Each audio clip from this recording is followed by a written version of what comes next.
Good morning, good afternoon, good evening, depending on where and when you're listening to this. This is Coffee with Kevin, and I am Kevin, and this is my coffee. And again, whenever I have this cup, it is a good day to have a good day. Mm. How are you all this morning? This is wonderful. It's a chilly morning. That's why I got my hat on. It's not chilly in here. I had to use this going out because I woke up and geez, for the first time, I think this whole season, it's been freezing outside. It's been pretty darn cold. So I'm gonna put the chat on in case anybody's out there listening live. So yes, it's been wonderful. It's been wonderful. I can't even remember what the weekend was like. Not that I partied the weekend. I didn't do that. I think I got a lot accomplished. I think I did some things, not not a ton of stuff, not what I really wanted to accomplish. Because Sunday it rained, it's Saturday afternoon it rained, and I hadn't gotten to my leaves yet. So I still have a lot of leaves out there, and they'll be getting done during the workday, I think, this week because it gets dark really soon out here in the Northeast. All right. Thank you very much, Larry. The hat fits well. I love it, and it's comfortable. It's comfortable. Mm. Today, I want to talk about imagination. Imagination. It's all about imagining things. Often I run into adults that will tell me, well, I don't have much imagination. I don't have the ability to just create stuff in my mind. And I'll say, probably you do.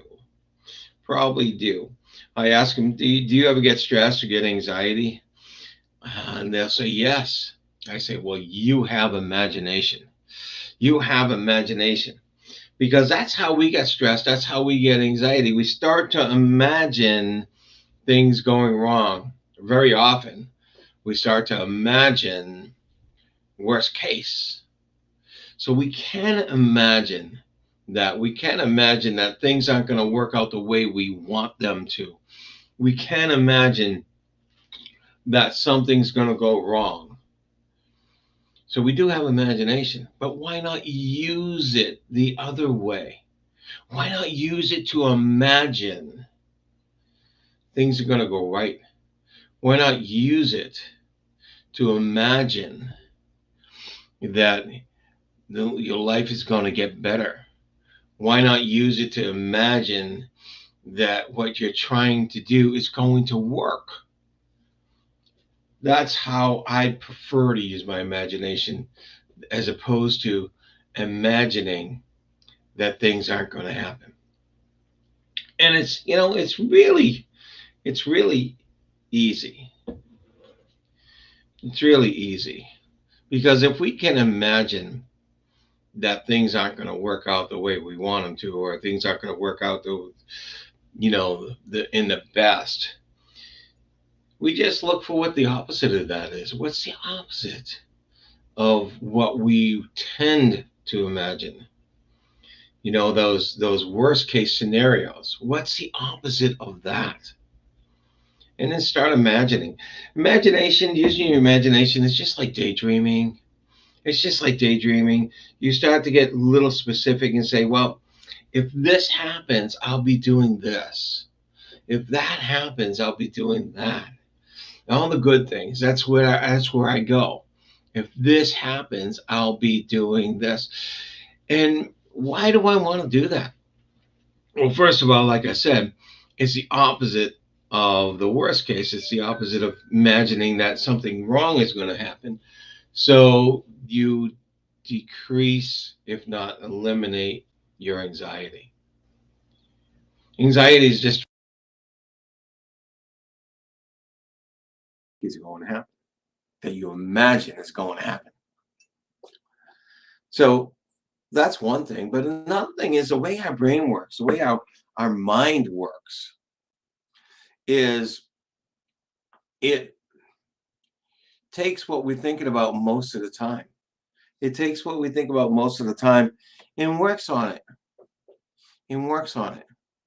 I'll give you a really quick lesson on how this works.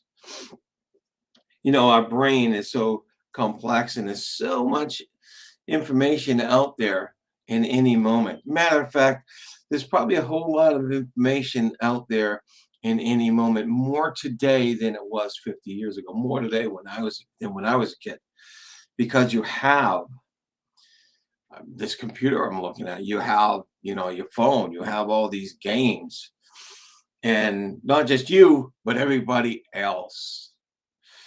And so there's all sorts of information available to you, to your five senses, by the way, to your sight, to your hearing, to your feelings, to your sense, and to your taste. There's all sorts of information available to you at any one moment. Latest studies I read recently said there's 11 million bits of information available to you at any one moment. 11 million bits. I can't really define what that is, but it also says we only take in about 50 of that 11 million. It's a really small ratio. And why do we do that? Why can't we take in more? Well, we can't take in more because there's so much out there trying to process this all at the same time. In every moment, we'd be going nuts. We'd be going crazy.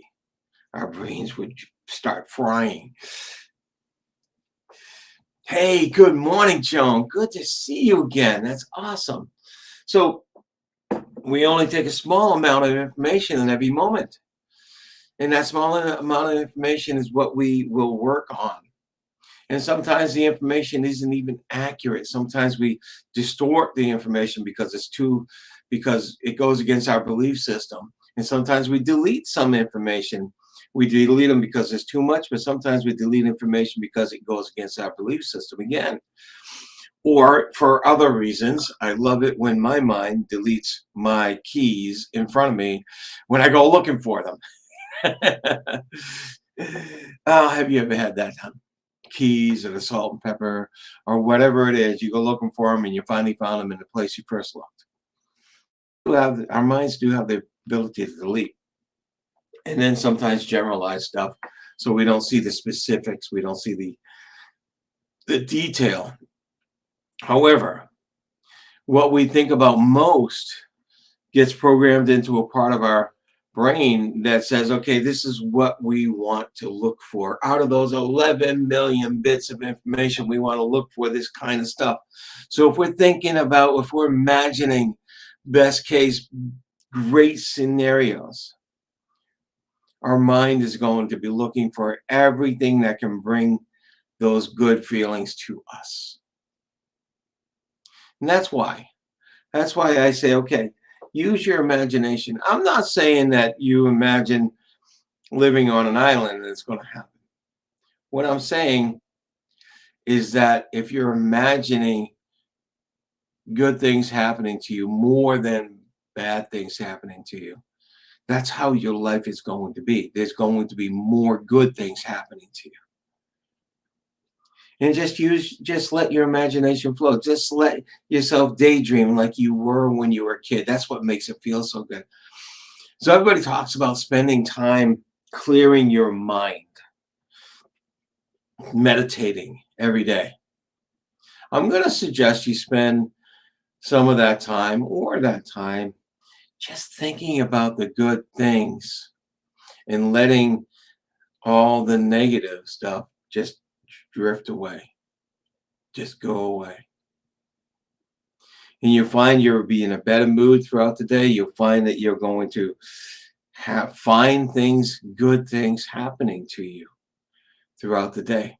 I used to watch this, I cannot remember what it was, but when I was growing up, it was a Sunday program. It was a Christian program. And they'd have an opening song, and it would be "Something Good Is Going to Happen to You."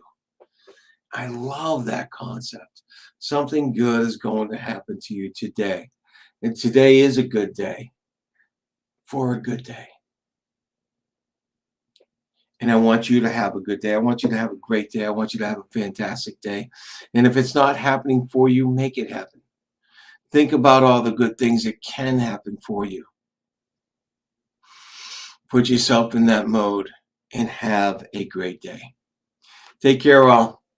Till next week. Bye-bye.